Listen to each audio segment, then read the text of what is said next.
BJP দল সেইকাৰণে ইমান অহংকাৰী হৈছে, সেইকাৰণে দুখীয়া মানুহক অৱহেলনা কৰিছে, অত্যাচাৰ কৰিছে। যিহেতু তেওঁলোকে ভাবে যে ভোট চুৰি কৰিম আৰু ক্ষমতাত সদায় থাকিম, আমি দুখীয়া মানুহক ল'ৰা ছোৱালীক পঢ়াব নালাগে, বয়োজ্যেষ্ঠসকলক ভাল চিকিৎসা দিব নালাগে। সেইকাৰণে গুৱাহাটী মেডিকেল কলেজত ইমান ডাঙৰ দুৰ্ঘটনা হ'ল, শিশু মৰিলে আৰু পাতলভাৱে মুখ্যমন্ত্ৰীয়ে তাৰ প্ৰতিক্ৰিয়া দিলে। বাস্তৱ বিজেপি দলৰ মূল অহংকাৰৰ কাৰণে হৈছে এই ভোট চুৰি, আৰু এই অহংকাৰটো ভংগ কৰিবলৈ হ'লে তেওঁলোকৰ ভোট চুৰিটো ধৰিব লাগিব। আৰু সেয়া কাম আগন্তুক দিনত অসমৰ প্ৰত্যেক নাগৰিকে কৰিব লাগিব।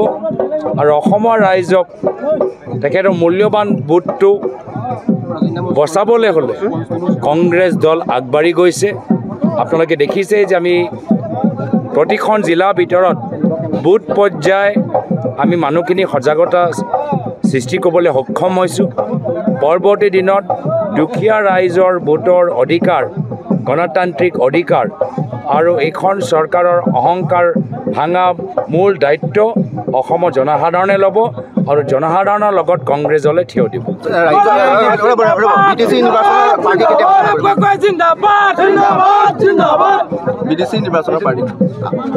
বিটিচি নিৰ্বাচনৰ বাবে আমাৰ তৈয়াৰী প্ৰস্তুত। আমি বাট চাই আছিলোঁ যে কেতিয়া তাৰিখবোৰ আহিব, নমিনেশ্যন কেতিয়া দিব লাগিব, কেম্পেইনিং ডেট কেতিয়া আহিব। এতিয়া আমি গোটেই তথ্যবোৰ পাই গৈছোঁ, আমাৰ প্ৰক্ৰিয়া আৰম্ভ। বিজেপি প্ৰাৰ্থিত্ব প্ৰত্যাশী তালিকাত আচলতে কিছুমান আছে নাৰী কেলেংকাৰীত জড়িত, আপুনি খবৰ পাইছে? মই বিজেপি প্ৰাৰ্থী তালিকাৰ ওপৰত মই মন্তব্য দিবলৈ বিচৰা নাই। তেওঁলোকৰ যদি পৰম্পৰা চাই, তেওঁলোকে লোকসভাৰ ভিতৰত এনেকুৱা কিছুমান মানুহ তেওঁলোকে পৰিয়ালক সমৰ্থন দিছে যিসকলৰ পিতৃ নাৰী কেলেংকাৰীৰ লগত জড়িত।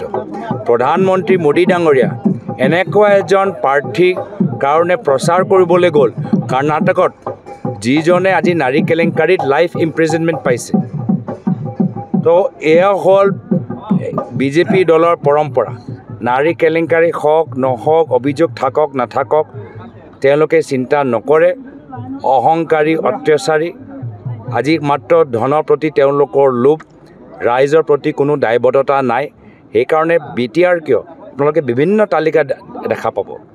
মই পুনৰবাৰ কৈছোঁ, প্ৰধানমন্ত্ৰী মোদী ডাঙৰীয়া নিজে এজন কৰ্ণাটকৰ ভিতৰত নাৰী কেলেংকাৰীৰ লগত জড়িত হৈ থকা এজন ব্যক্তিৰ হৈ প্ৰচাৰ কৰিবলৈ গ'ল, যিজন আজি তাৰিখত লাইফ ইমপ্ৰিজনমেণ্টৰ দণ্ড কোৰ্টৰ পৰা পাইছে। নীতি আয়োগৰে সমীক্ষা প্ৰকাশ পাইছে আচলতে শিক্ষা আৰু স্বাস্থ্যত অসম একেবাৰে শেষত। সেইটোৱে কথা মই আগতে ক'লোৱে। মই ধন্যবাদ। আৰু এটা কথা, যিহেতু ছেপ্টেম্বৰ মাহ আহি আছে, গতিকে আপোনাৰ পাকিস্তান ভ্ৰমণৰ সন্দৰ্ভত 10 ছেপ্টেম্বৰত আপোনালোকৰ ৰাজহুৱা কথা আছিলে, কি ক'ব?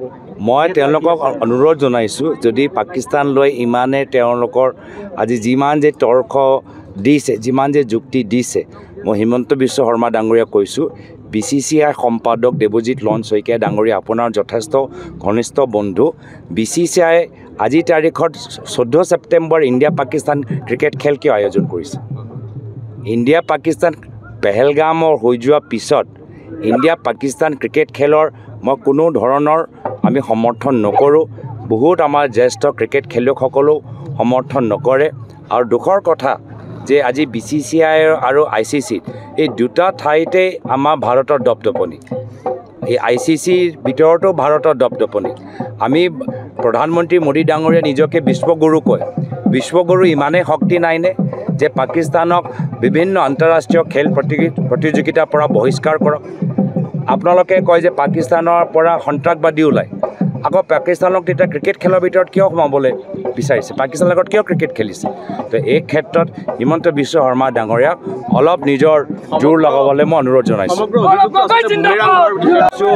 এই ধৰণৰ ৰাজনীতি কৰাৰ বাবে দলৰ নেতৃত্বই মোক প্ৰদেশ কংগ্ৰেছ সভাপতি এই গধুৰ দায়িত্ব মোক অৰ্পণ কৰিছে।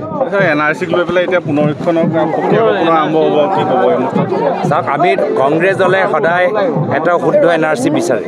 কিন্তু বৰ্তমান চৰকাৰে তেওঁলোকে কোনো সমস্যা সমাধান নিবিচাৰে আমি পুনৰবাৰ কৈছোঁ যে NRC সময়ত তেওঁলোকে যি ধৰণৰ অধ্যয়ন কৰিব লাগিছিল নকৰা বাবে আজি এটা শুদ্ধ NRC আমি পোৱা নাই যেতিয়ালৈকে বিজেপি থাকে এইবোৰ সব সমস্যা কেতিয়াও সমাধান নহয় তেওঁলোকে মাত্ৰ আজি মাজুলীত কেনেদৰে মাটি ল'ব পাৰে আজি তিনচুকীয়াত কেনেদৰে বাগান ল'ব পাৰে মইতো জানিবলৈ বিচাৰোঁ যে কেনেদৰে অসম বিধানসভাত এটা বিশেষ আইন আহা আগত খবৰ পাই মুখ্যমন্ত্ৰী পৰিবাৰে মাজুলীত মাটি কিনিলে এই কথাটো অলপ সবকে জনাবলৈ অনুৰোধ জনাইছোঁ যিকোনো খবৰৰ বাবে যোগাযোগ কৰক 7099017330 লগতে 7099017110 নম্বৰত